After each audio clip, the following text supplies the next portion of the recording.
14 hospital में ICU service नहीं थी, 14 आईसीयू सर्विसेज, और ये बात करती थी सरकार हेल्थ क्रांति। ये मोहल्ला क्लिनिक के ऊपर बड़ी पीठ थोपते थे अपनी।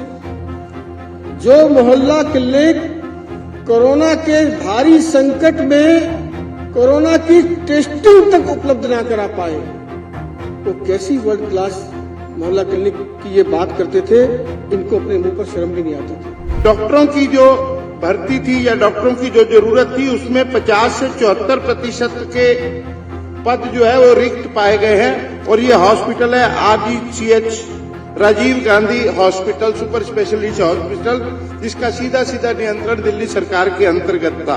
केजरीवाल सरकार ने स्वास्थ्य और शिक्षा के नाम पे जो बहुत बड़ा बजट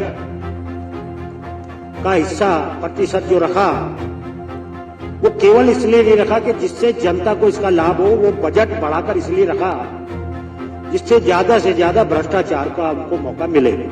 लेकिन 10 साल में अध्यक्ष जी आपको जान के हैरानी होगी, जब हम ये रिपोर्ट पढ़ते हैं तो 1235 सिर्फ बेड पड़े हैं पिछले 10 साल के अंदर, यानी कि जो उनका रेशो है, प्रॉमिस का रेशो है, सिर्फ 3.5% उन्होंने काम किया है। बाकी का पैसा कहां गया, क्या हुआ, भ्रष्टाचार के अंदर ये गया, ये रिपोर्ट पूरी तरह इंगित करती है अध्यक्ष जी। ईसीजी मशीन खराब है 12 में से, 12 ईसीजी मशीन 5 खराब है। 5 बिप जो ऑक्सीजन की सब मशीन होती हैं आईसीयू में नॉन फंक्शनल है अध्यक्ष जी। 3 ट्रांसपोर्ट मॉनिटर्स फंक्शन नहीं है आईसीयू के अंदर, ये इस जांच रिपोर्ट में सामने आया है, सामने आया। ऐसे ही राजीव गांधी हॉस्पिटल के बारे में भी ये चीज है, जनकपुरी हॉस्पिटल के बारे में भी चीज आई है, और चाचा नेहरू बाल विकास जो चिकित्सालय है उसके बारे में ये चीज है कि 27 हॉस्पिटल्स के में से 14 हॉस्पिटल में आईसीयू सर्विस नहीं है जी, 14 आईसीयू सर्विसेज, और ये बात करती थी सरकार हेल्थ क्रांति की। ये मोहल्ला क्लिनिक के ऊपर बड़ी पीठ थोपते थे अपनी।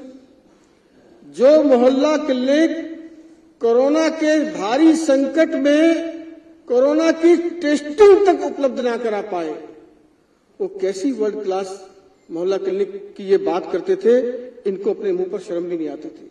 एम्बुलेंस की हालत इतनी बुरी है, जो इमरजेंसी एम्बुलेंस हो या कॉल वाली एम्बुलेंस हो, उसमें भी निरंतरता गिरावट आई है।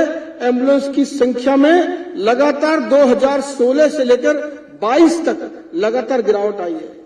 ये बातें बनाते थे बहुत बड़ी बड़ी, ये कहते थे कि हमने इतना ज्यादा बजट शिक्षा और स्वास्थ्य में दिया है, लेकिन दिल्ली का स्वास्थ्य बिल्कुल खराब कर दिया। वो पिछली बार एक बार अभय जी ने जिक्र किया था, एक व्यक्ति आया था खांसता खांसता, पूरी दिल्ली को आज खांसने पर मजबूर कर दिया।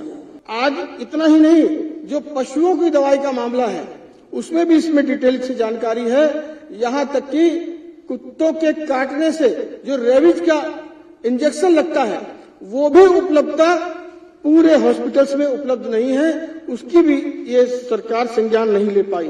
पिछले दिनों राजीव गांधी सुपर स्पेशलिटी जो हॉस्पिटल है, कोरोना के बाद भी उसमें ऑक्सीजन की वजह से डिपार्टमेंटल जो मशीनरीज है उनकी गड़बड़ी के माध्यम से काफी लोगों की मौत हुई है। और आपको ध्यान होगा मोहल्ला क्लिनिक में गलत दवाई दी थी, जिससे कई सारे छोटे छोटे बच्चों की जो पैदा हुए थे और 5 साल तक के बच्चों की, बहुत सारे बच्चों की मौत हुई थी, जिसकी जांच के लिए भी आपको याद होगा अध्यक्ष जी, आप उस समय नेता प्रतिपक्ष थे, यहाँ पर हम लोगों ने इस सदन में ही आवाज उठाई थी, उसके लिए भी आज तक ये सरकार कुछ भी नहीं कर पाई। स्वास्थ्य विभाग में पूरी तरह से अपनी पीठ थपथपाने वाली ये सरकार पूर्ण रूप से विफल रही है। इसकी कोई भी, चाहे नर्सिंग की हो व्यवस्था और चाहे हॉस्पिटल की या मोहल्ला क्लिनिक की, हर विभाग में पूरी तरह से इस फेल सरकार की हम पूरी तरह से निंदा करते हैं। एक हॉस्पिटल में डॉक्टरों की जो भर्ती थी या डॉक्टरों की जो जरूरत थी उसमें 50 से 74% के पद जो है वो रिक्त पाए गए हैं, और ये हॉस्पिटल है RGCH Rajiv Gandhi hospital super specialist hospital, जिसका सीधा सीधा नियंत्रण दिल्ली सरकार के अंतर्गत था। अस्पतालों में एम्बुलेंस में शवग्रहण और एम्बुलेंस सेवाओं की उपलब्धता पर भी गहन और सघन इस पे टिप्पणियां की गई हैं, जो खतरनाक है।